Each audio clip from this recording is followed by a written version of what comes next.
Hello, it's Dr. Kathy Farah here. I'm an integrative and holistic family medicine, and we've got a really interesting show for you tonight. And so we're going to be talking about an excellent course that we're hoping that you're going to join that's put on an occupational therapist symposium. But let me bring on my guests and then we'll talk more. So first, I want to bring on my colleague, Dr. Carol Penn. Hey, good evening. Thank you for having me, Dr. Kathy. I suppose I can introduce myself to everyone, and then we can see who else is hiding back here in the green room. Anyway, I'm Dr. Carol Penn, doubly board certified in family medicine and obesity medicine. I'm also a master movement meditation and mindset coach, two-time best-selling author, blogger, podcaster, wife, mom, daughter, sister, friend, and all the many roles that all of us play in this overly complicated world, and most proud to be the colleague of Dr. Kathy Farah, where we met through the Center for Mind-Body Medicine, have some clinical responsibilities and clinical professorship at Rowan University School of Osteopathic Medicine, and really, really love to talk about, to share about, and educate people on the topic that we are going to be exploring tonight. So that is generational and racialized trauma. So very happy to be here, hailing from the wonderful, historic Red Bank, New Jersey. Thank you, Dr. Carol. And hello, Patrick, for tuning in. There's some others that are tuning in too. I can't see everybody's comments. And yeah, Dr. Carol and I met through the Center for Mind-Body Medicine, and I think it's really interesting. This is a historic time, right? When we were piggybacked between the Martin Luther King Day yesterday and inauguration of a new president tomorrow. So that placement is not lost on me. Next, I'd like to invite on Heather Schmidt, who is our occupational therapist, who is, well, tell us who you are, Heather, and you can go ahead and unmute yourself and where you hail from.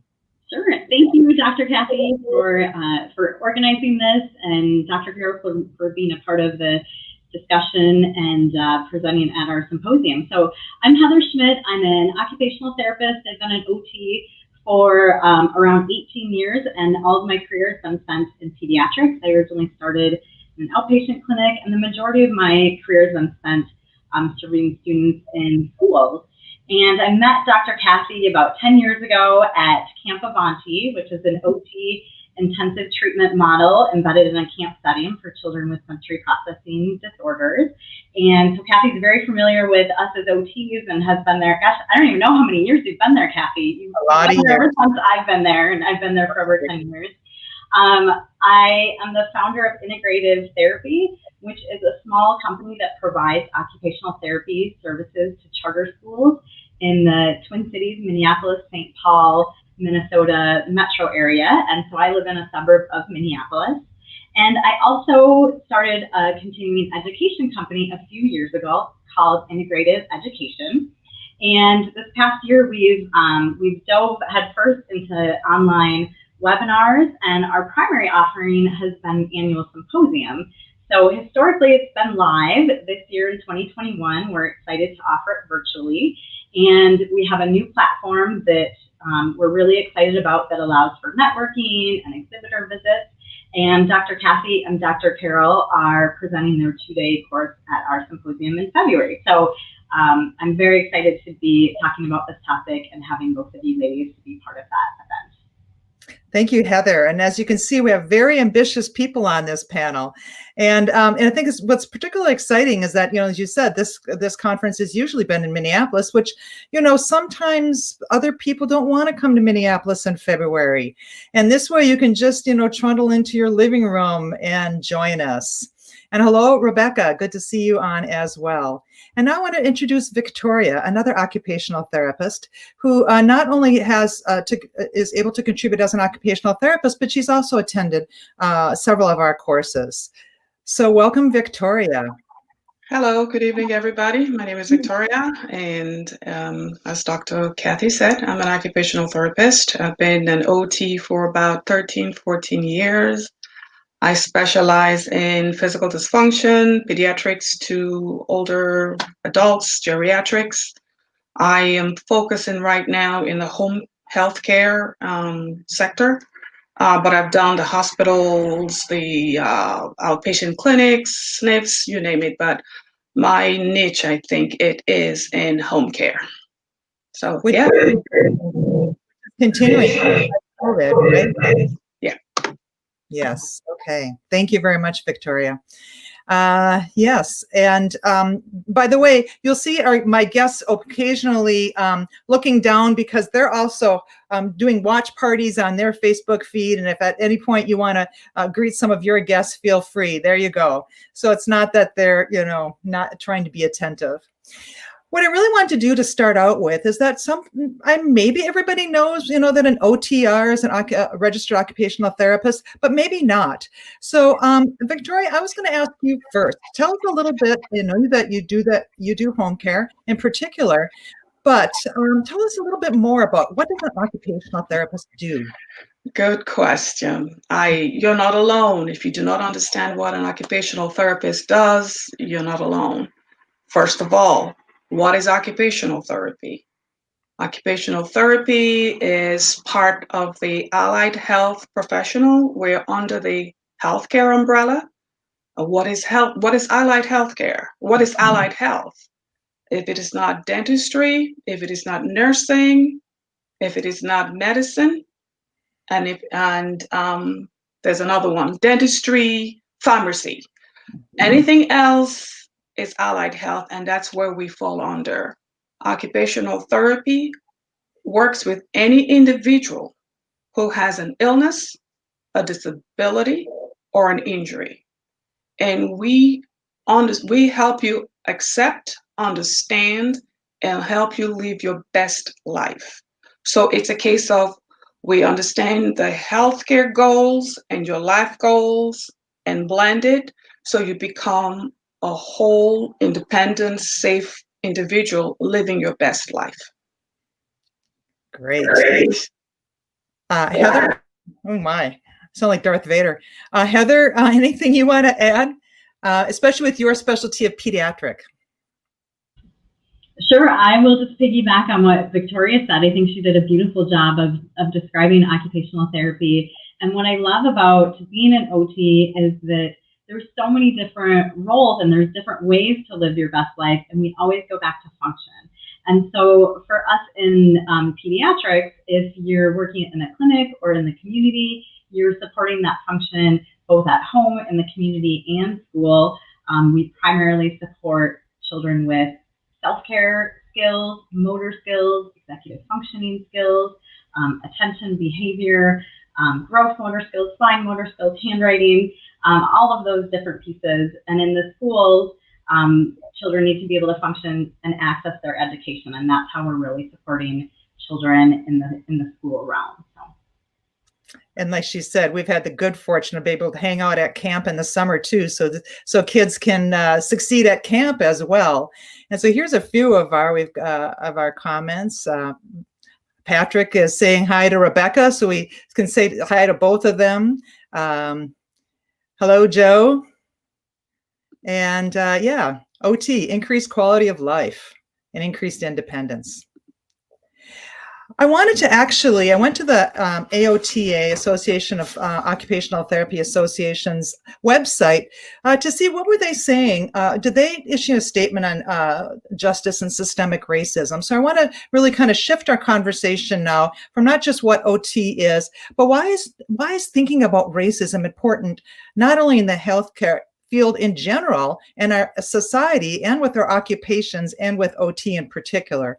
And so what I really liked from this, and this was actually issued on May 31st, so in the wake of the George Floyd murder, and of course, I work in Minneapolis, and I forgot to tell you, I live in Wisconsin, but I work in Minneapolis, and Heather works in Minneapolis and outskirts, so we're very affected by this. A couple paragraphs that I pulled out from there, but is this: what drives occupational therapy forward is our shared passionate belief that everyone should be able to participate fully in everyday living, as Victoria said. As a profession based on elevating strengths and eliminating barriers to occupational engagement for our clients in their day-to-day lives, we must use our expertise to identify and address the challenges facing the African American community and find meaningful solutions that will enable each member of the society to thrive. I'm not going to read everything, but I also thought this is helpful. Justice is a core value of occupational therapy and the responsibility of all practitioners, as established in the AOTA Code of Ethics. We must work not only to develop and support diverse communities so that all members can function, flourish, and live a satisfactory life, but we must endeavor to eliminate occupational injustice, occupational alienation, occupational deprivation. Equity, inclusion, and diversity is a critical pillar of our vision for the future. And so I could go on, but I think that really, really summarizes it. So shifting to this particular course, Heather, I also love the quote that you have on the website for the course, which is, drumroll, right there.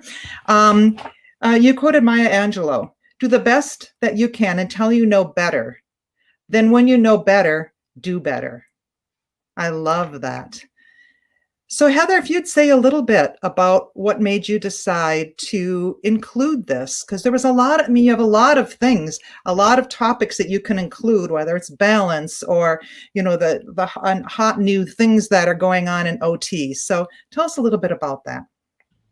Yeah, that's a great question. So I have the honor and privilege every year now since we started this symposium of starting to think about what should we be thinking about as occupational therapists?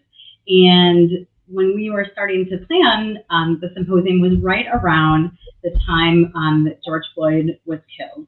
And what happened for me at that time, this was happening in my community. This is affecting, you know, our friends, our family members, the diverse populations that we're serving. And it really was a time for me, like many people, I think, to reflect on what am I doing? How am I showing up in the world? What are my implicit bias that I might be carrying that I might not be aware of?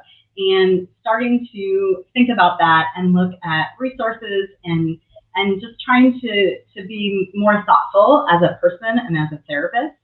And our team, as I said, also serves populations in these neighborhoods that were directly affected. And so not only looking at myself and as a therapist, I was looking at how can I support my team members and how can I support those that are working with me to support the families that they're working with. And so some of my internal work led me to the book, My Grandmother's Hands by Resba Menik, who is also from the Twin Cities area. And he dives in beautifully to generational and racialized trauma. And that was a really fascinating lens and a piece that was really meaningful to me. And I felt like exploring more of that and helping other people explore that piece of things would be really meaningful for our practice, not only as OTs, but other allied health professionals, physical therapists, speech therapists, educators, other doctors, other medical professionals, to really understand and start to have this dialogue about race and about you know, how things are passed down generation to generation. And it's not just it's all of us. We all have a past. We all come from different lived experiences, and we need to honor that and respect that and understand that. And you know, through knowing Dr. Kathy, I saw some of the work that she was doing with Dr. Carol and some of the conferences and presentations that she was doing and that they were doing together. And so, you know, it seemed like a natural fit to ask these wonderful women to lead the discussion. And I especially am excited and thought of them for this topic because of their experience with the Center for Mind-Body Medicine and bringing in that piece of mind-body skills. And I know Dr. Carol's going to talk about that a little bit more. So I think that is such a unique aspect of this course as well, besides just the topic being very timely and important. And it also builds off of our past two symposia have addressed the topic of trauma-informed care, and people are still wanting more information and understanding along the trauma-informed lens. And again, this seemed to build off of some of those courses that had, kind of touched on epigenetics and touched on that generational piece, but this is really going to dive in so much more. So that's kind of how we landed here, which I'll turn it back over to you. Thank you very much. I appreciate that. Rebecca, we'll get to your question, but just not quite yet. Because I want to give you a chance, Dr. Carol, to talk about how we decided to frame this course and why it's important, not just for OTs, but just what I really want you to talk about healthcare inequities and what's different about this course, perhaps. Oh my. Well, let me start out with this course is important. This conference is important if you're a human being. So you don't have to worry about job title or anything like that, because this is the information, fundamental information that we all need as human beings who for now need to live on a planet called Earth and need to learn how to be a holistic, inclusive, interactive community. So that's the primary requirement as far as I can see. And it's also my recommendation that if you are interested in generational trauma and racialized trauma, come join us, come try out this perspective. Kathy and I, because we're colleagues through the Center for Mind-Body Medicine, before the days of the pandemic, we had many opportunities to leave our homes, to meet at conference sites, traveling. And we decided we would like to travel together. And we also decided that we would like to deepen our conversation around race. And it was interesting, we noticed in our travels, and Kathy had a chance to kind of witness firsthand, that I was treated differently than she was treated. That people would address her and kind of like look through me, at me, over me, not address me directly. And it became sort of this glaring like, really? And what is this all about? And the more we talked about what this is all about, we discovered several things. We discovered many, many things that we had in common, which really drew us into this incredible sisterhood. But we also discovered the important ways in which opportunity was shared with her and her family and not with me and mine. We learned common things and shared things that we celebrated, like our fathers are both World War II vets. And we saw how the promises that were made to the vets lived out in her father's life, and how in my father's life, they weren't kept at all.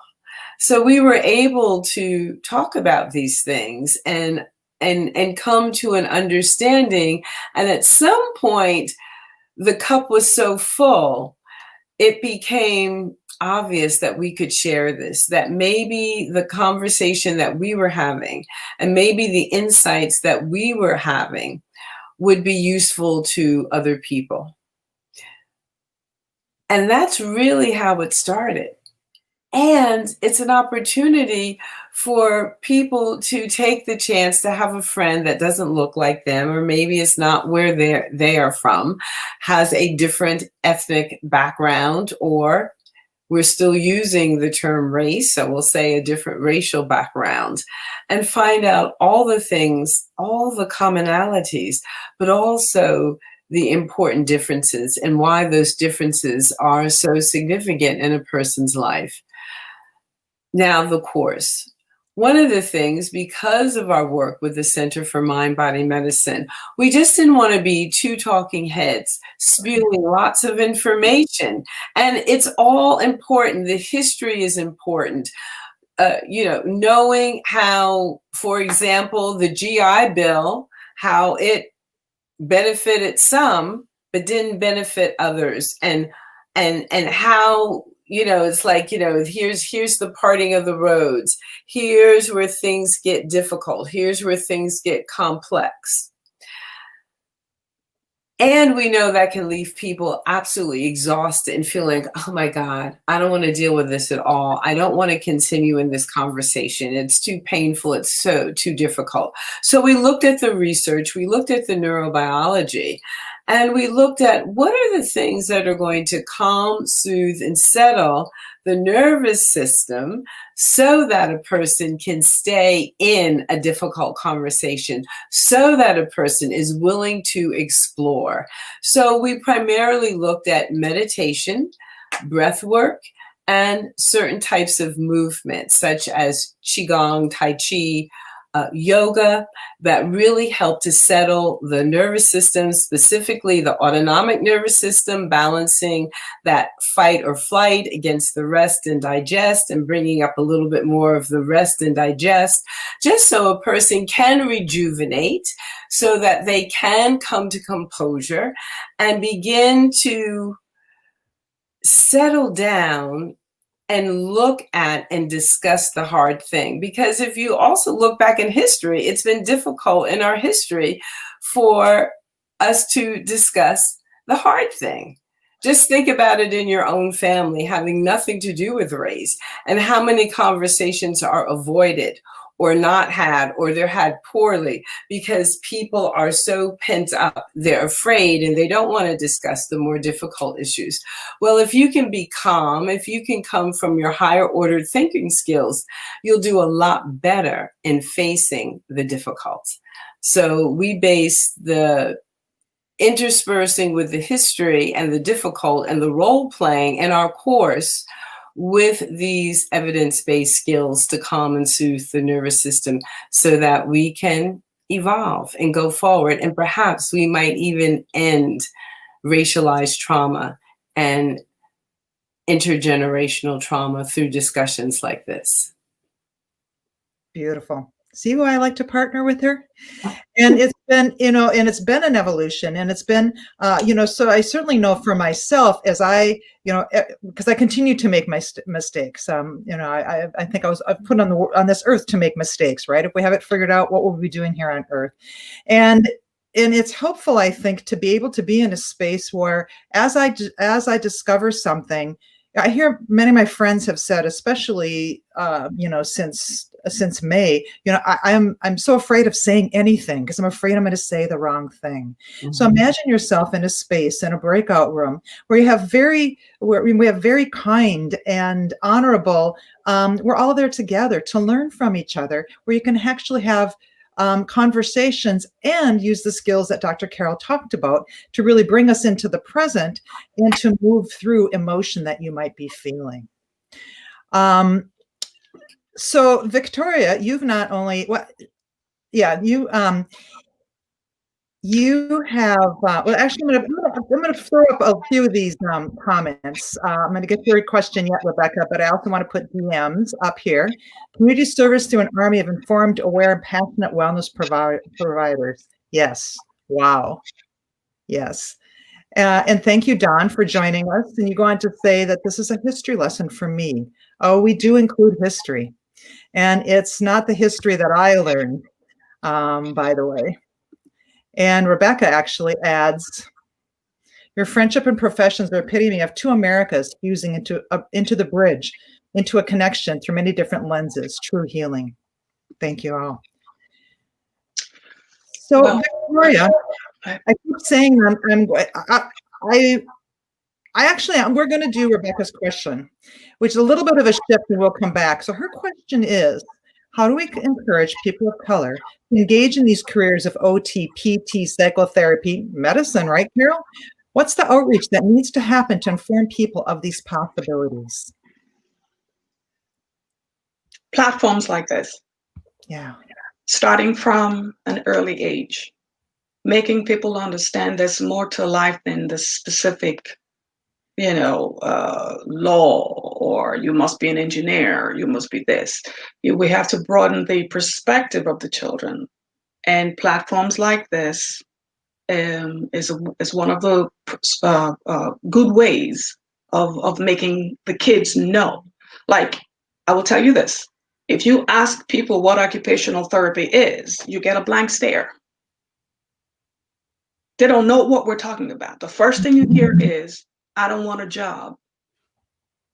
So it's a case of, I have to tell people, this is what occupational therapy is. I have to create an understanding of what occupational therapy is, broaden the perspective, letting them see what it's all about.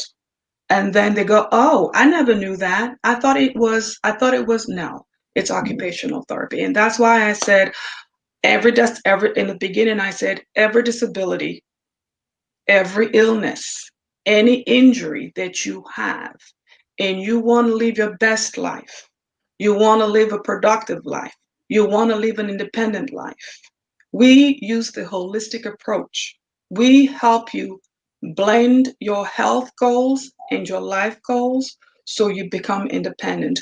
We'll help you understand the disease, we'll help you accept the disease, and we'll help you become independent and safe regardless of whatever disease or whatever limitation you might be facing. Now, switching gears, talking about the healthcare disparity, talking about unpacking racism, the course that we had, it made me understand that people don't want to talk about race. People do not understand my perspective. I am a person of color in a white profession. Like Dr. Carol, I'm not heard. I'm not seen. I'm seen as the cleaner. I'm seen as the orderly. I'm seen as the transporter. I'm not seen as the occupational therapist. So what I'm bringing to the table is making people understand my perspective, my experiences, so they understand and become not only better clinicians, but better human beings. You have to hear the Black experience, like we say.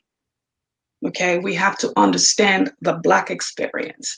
And the bottom line is this, all this racism and all of that stuff, if we just believe that you treat the next person how you want to be treated, then all these difficult conversations and everybody's being uptight, all those things will be a thing of the past. We need to treat each other. We need to see each other like we would want to be seen, regardless of whatever melanin we have or lack of melanin. So that's my thing, is like we need to approach racism as an open dialogue. We need to find a safe spot like we did in the the break room. We need to be able to speak our truth and stop sugarcoating and just say it. Like I always tell my friends, come to me, ask me anything, because I want you to be better. I want you to understand. I want you to be a better clinician. If you are going to an African American in the house, I will tell them, this is what you do. Please don't go there and call them by their first name. That's a big no-no. Call them Miss, call them Mr. So at least, so when you see another African American in the supermarket, you just don't call them by their name. You call them Miss or Mr. So it's just unpacking racism is a big thing, especially if you're in the healthcare. And for me, I'm in a white profession. People need to understand my perspective, and that's why I'm here. Thank you, Victoria. And and I think for me too, I always try to like make associations, and I was in medicine fairly early when there wasn't a lot of women. And I think Dr. Carol and I had a conversation about that. And being whatever. However, the one thing that Carol pointed out to me, which was another aha, was, yes, but you could disappear into your whiteness. And so those kinds of statements that we know that we can say to each other, it's like, oh yeah, you're right. I may be, I might have been, the only woman doctor or whatever, but still I could disappear into my whiteness.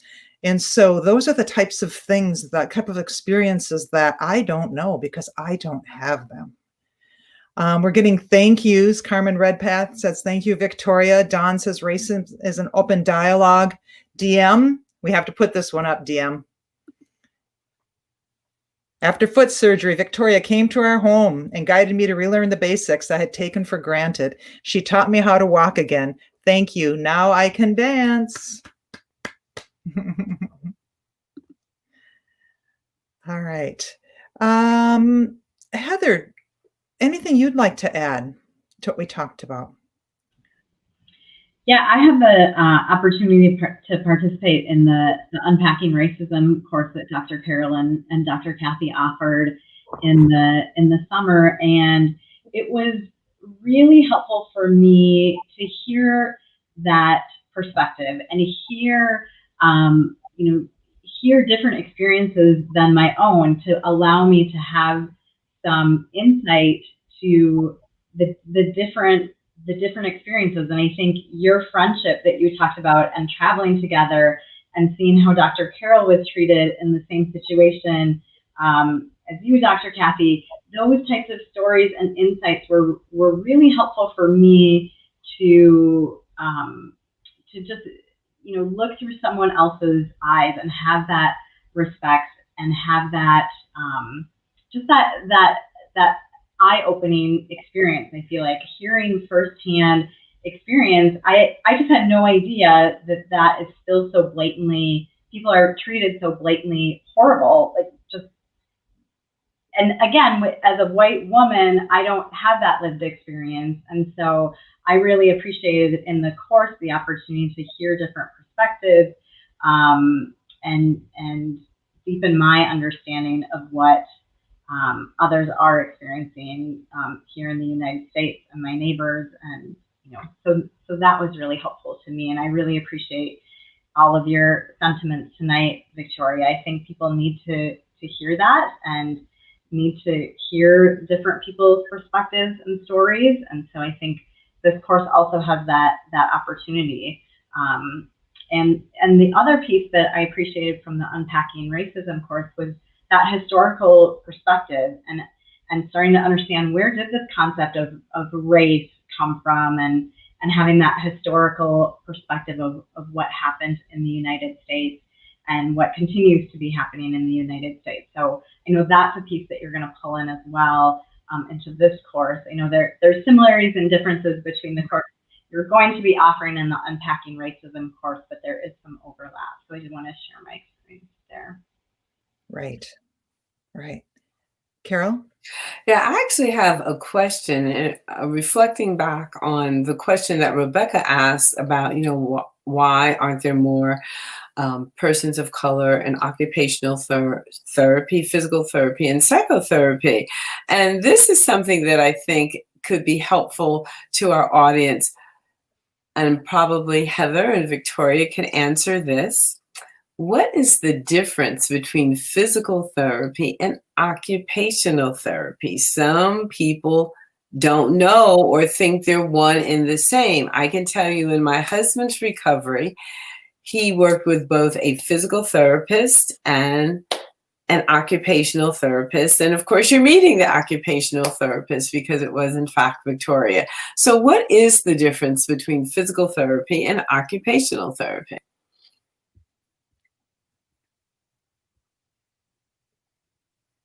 Victoria, you want to take that? They're both so nice that they're going to fight over it. Well, here's the thing. Physical therapy, occupational therapy, we're first cousins.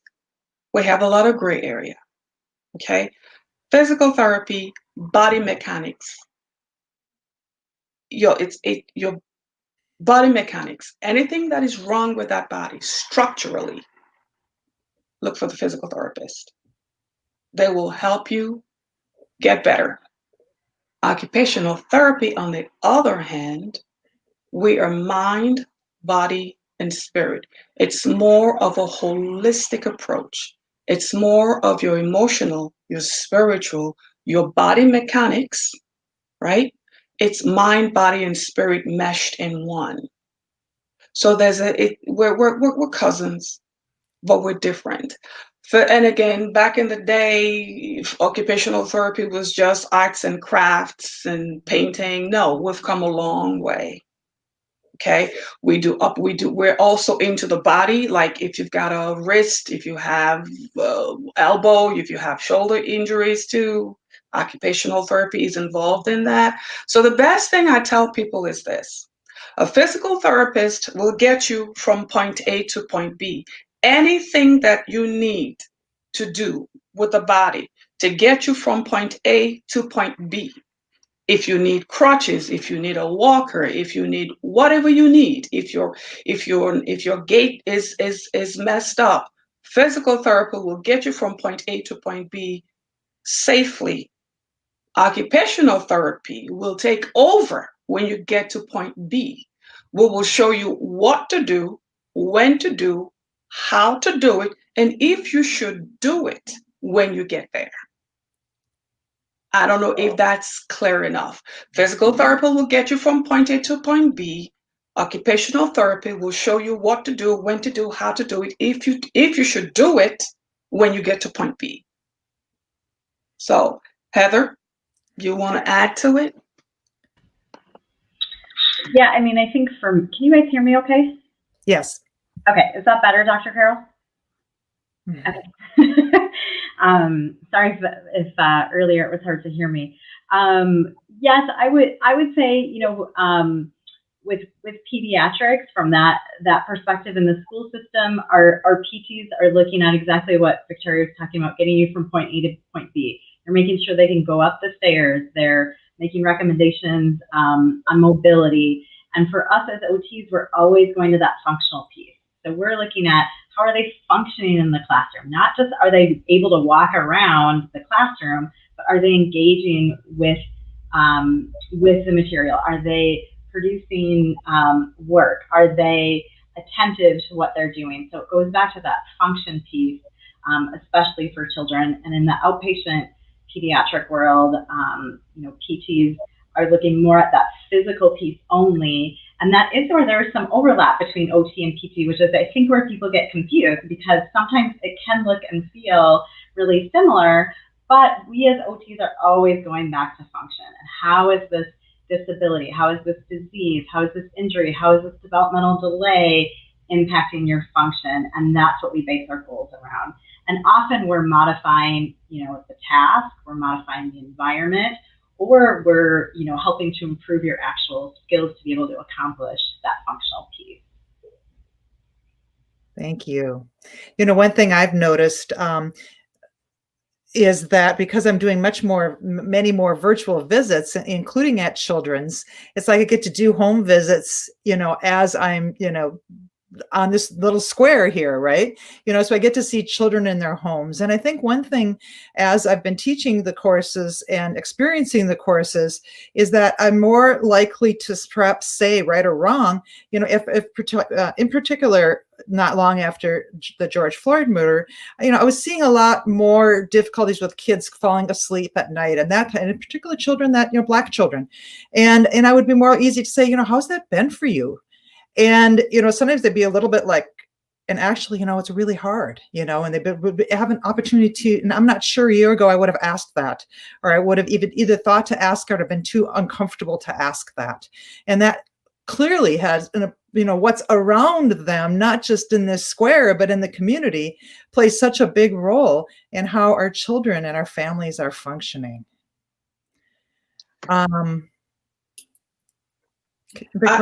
I always say occupational therapists, we're like detectives.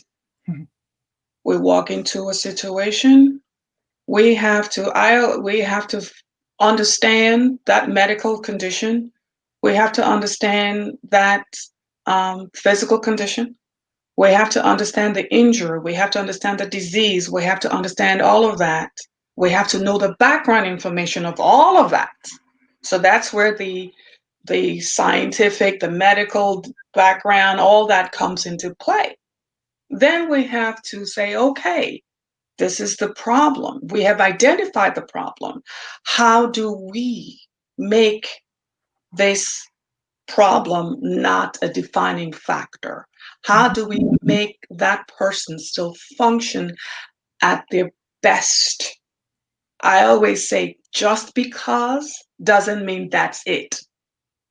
Just because you have this doesn't mean that's the end of the world and you curl up, cover your head and die. No. We will find out, where is that problem? Is it physical? Is it emotional? Is it cognitively? Is it spiritually? Where is it? And how do we find that out? We don't make you understand. Sometimes we don't do it so you're aware that we are trying to find answers. And that's why we're like the FBI, we're the detective. We're going about it. And how do we find out? We're talking to you and we're throwing questions at you without you realizing we're asking questions, because we know once you know you're on the spotlight, that's it. It's done. You become politically correct. No, yes, no. We don't get the truth from you. So we come in there. Like for me, I fall into your house. Like, whoa, I just fall into your house and just take over. Like, what's going on? Because I don't want you to feel uptight that we are coming. You're under observation. So we have to come in, we have to figure out what's going on at the back of our head, and we're making quickly mental notes because we need to establish a plan of care. We have to establish goals where the health goals and your life goals are in sync.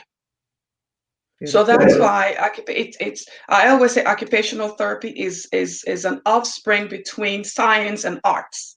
We're like the missing link. So you have to know, you have to be very versed in the medical part, and you have to be very creative. You cannot be concrete. You cannot have a closed mind to become an occupational therapist. It's not going to work. Possibilities are endless in occupational therapy. You have to think on your feet. And as you're seeing the person, you're assessing the person, and you're making mental notes, you're taking notes. This is what I want to work in. Oh, that's the muscle that has, oh, it's the shoulder of that child. Why is the child's, and all of this, you're talking to them. They don't even know what you're doing. So when you walk out of that house, you walk into your car, that's when it hits you. Then you don't have time to breathe because you want that person to function at their best. You don't want them to feel, oh my God, because I have this, I don't want to feel like I'm a reject. I don't want to feel like I don't belong. We want you to belong. We want you to live your best life. So whatever it takes for you to live that best life, regardless of whatever is going on, call Heather, call me. We'll be there. Like a lot of head nodding, especially with Heather as you're saying it, and and really outlining all of that. And who doesn't want to live their best life, right? For sure. And there's several comments in Rebecca's latest one said with OT, PT, and psychotherapy, she's a trauma therapist herself, that it's about a collaborative mindset, a we mindset, not a power over mindset.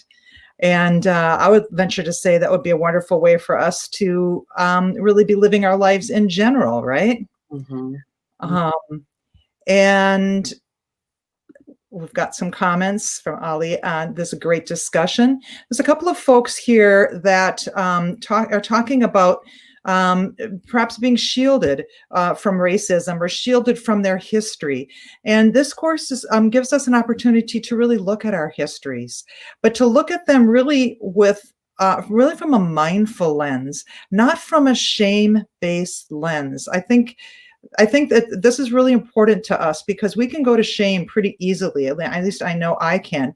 And if I'm doing, what I call navel gazing, then I'm no good. I am not. If I'm hanging my head in shame or frozen with a realization of whatever it is in my history, I am not moving forward. I'm not any good, basically.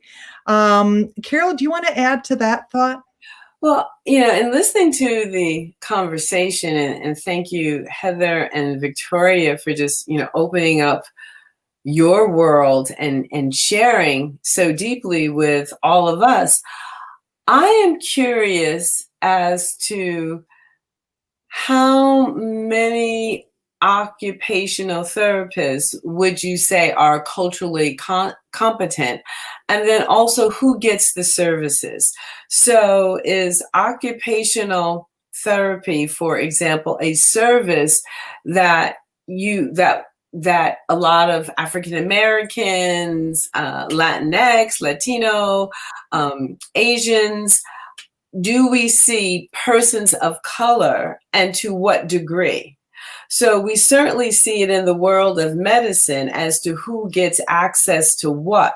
So who gets access to occupational therapy, and, so where are the healthcare discrepancies in occupational therapy? And then where is the lack of cultural competency in healthcare and occupational therapy? Because one of the things that I got out of our last discussion was the importance of being able to meet the patient in the context of their lived experience. And that takes knowledge, that takes understanding, that takes that good liberal arts education where there's been information and learning about cultures and history and language and food, and being able to expand your lens, your peripheral vision, to be broader, to see more. And so that's one of the things I'd like to see in all the health professions, the allied health professions, and also in the medical professions themselves, because it's something that we lack here in this country. And as much as we want to provide the best care and best service, you can't do that unless you really understand some of the context and some of the culture of the people that you're seeking to serve. I couldn't agree more, Dr. Carol. I think that is a big aspect that, I mean, that's part of bringing this course too, is to bring that awareness of, you are going to support that person differently if it's, a person who is an African American versus a Latina versus a person who's Hmong or Somali. And if we don't have that context or ask those questions or be mindful of this person in front of me is not just a woman or a man or a child, this person has that lived experience, and put that context around, we are trying to get to function and to motivate you, but that's going to look and feel very different for this person versus that person. And so I think it's definitely an area that can be continued to be discussed, all of us to continue to be educated on. I do see that there's a gap in that piece, and that's something that, I think as healthcare professionals, we need to continue to be aware of, and continue to bring to our practice. Well, I honor you that you're willing to bring this course forward so that we can have these kinds of conversations.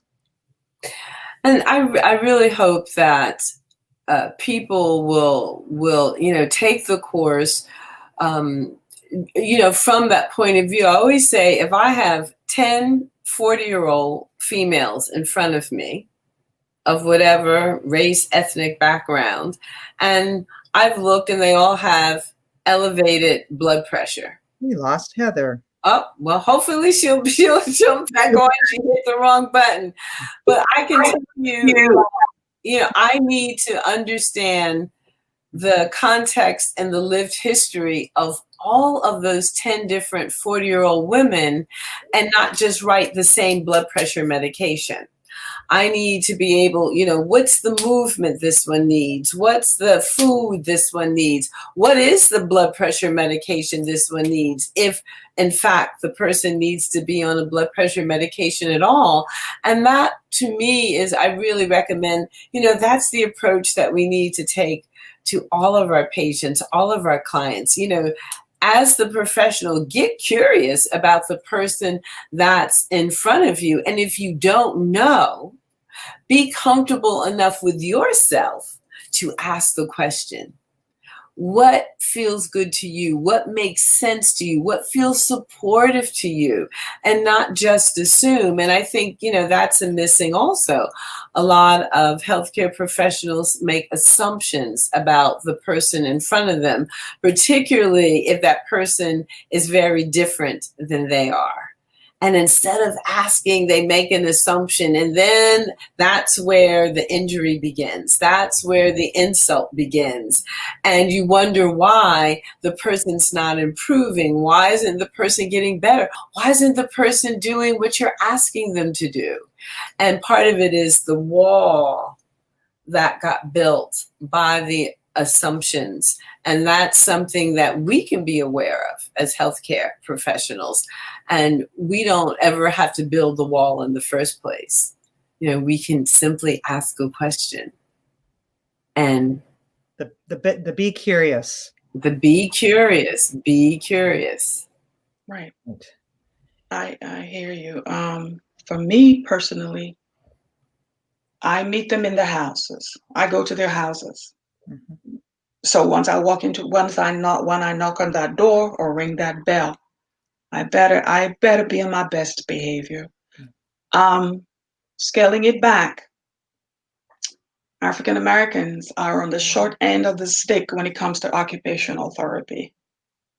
As we speak, I am fighting tooth and nail to get a few of my patients back to either Moss Rehab, which is a well-known stroke hospital, or McGee, which is it's spinal cord injury.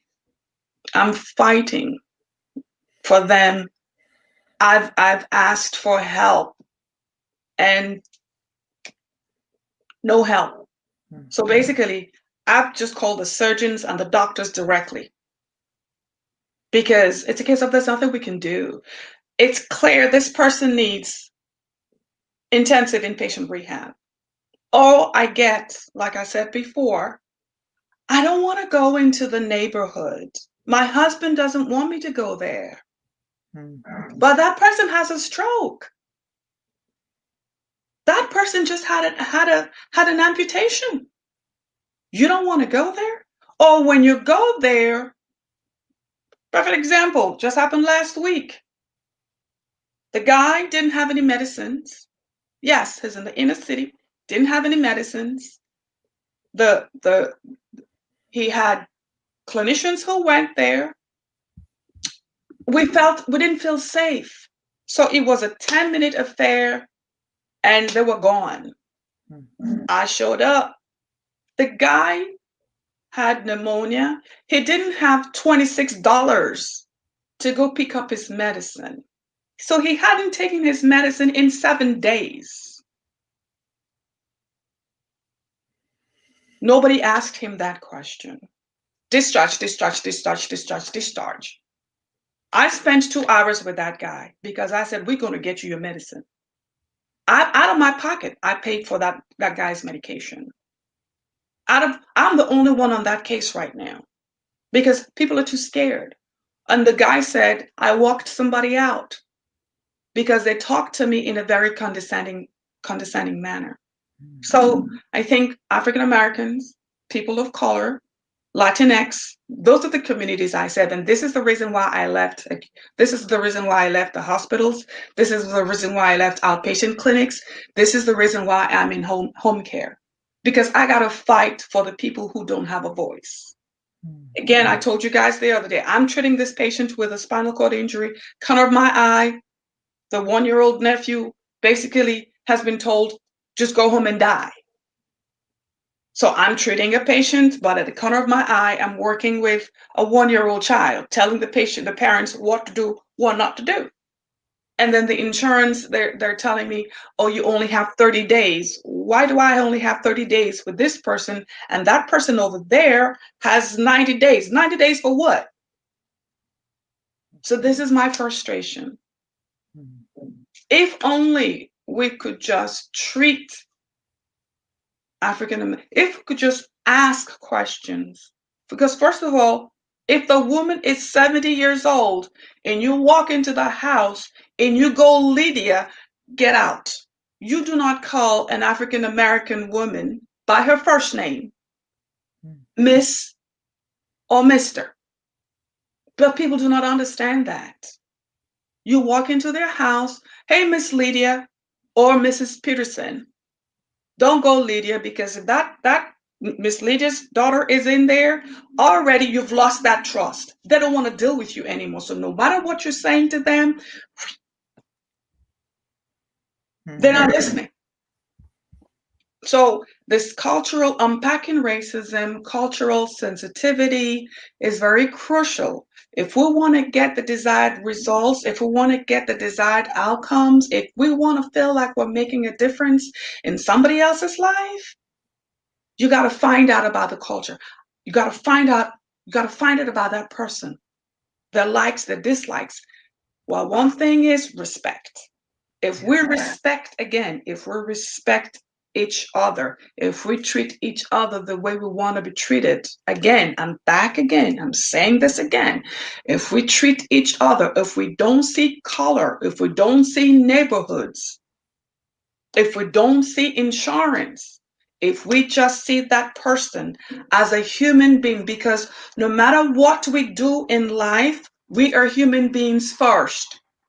Forget the degrees, the letters behind my name. Forget the zeros in my bank account or the lack thereof. We're human beings first. If that person were your mother, if that person were your father, if that person was your son, how would you want that child or that person to be treated? That's the way we want to think before we walk into anybody's house, anybody's room, or we talk to anybody. What if that person is my loved one? How do we want to be treated? How do we want that person to be treated? Because that's somebody else's loved one. That's somebody else's child. Just because that person is not related to you doesn't mean, just brush them off. That's not my problem. And that I just got a text this evening, the guy that I bought the medicine for is back in the hospital. Mm-hmm. Right. How do you find out? What do you mean, how did I find out? Because I asked questions. Right. So, and I agree, we do need more OTs like those on the screen, those that are devoted. And I'm aware that I'm bringing this conversation, and we do need to learn the very things that you're talking about here. And some folks are mentioning integrating ethics. Other people that experiences getting discharged, who is an African American woman. So that's why we're doing the course. If we can open our eyes and see each other and treat each other as the way we want our loved ones to be treated, and to understand that, then we can hopefully make a difference in the world. Heather, I'm just thinking in the time. Tell us a little bit about this particular course. So this is the title of the course that we're doing. It's February 26th and 27th. Give us a little more information, Heather. Sure. It's part of the Integrative Education Symposium. It's Course A when you're looking at the course schedule online, and you can register. I know DM have put the website in the chat or in the comments. So you can visit our website for a full course description, agenda. It's a 2-day course. And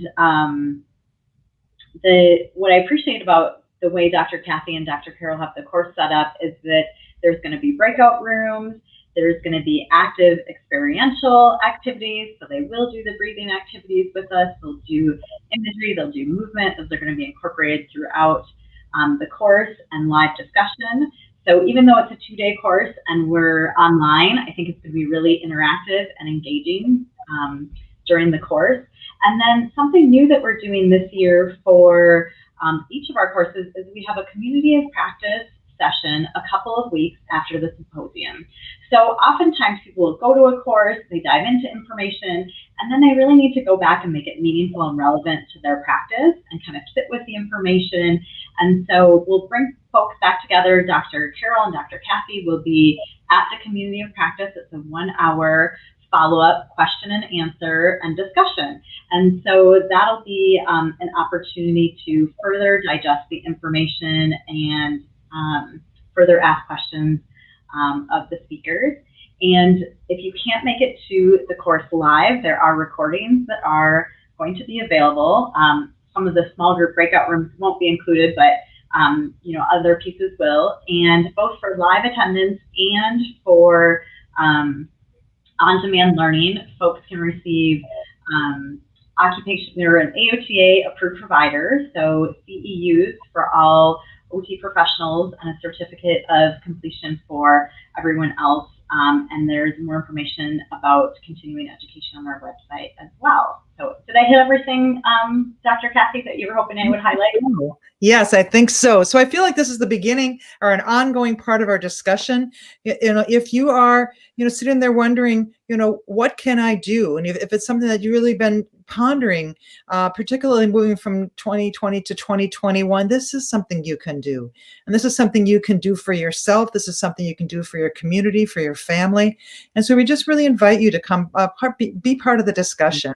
Our courses are what they are because of the people that attend, the beautiful people like what we have on the screen.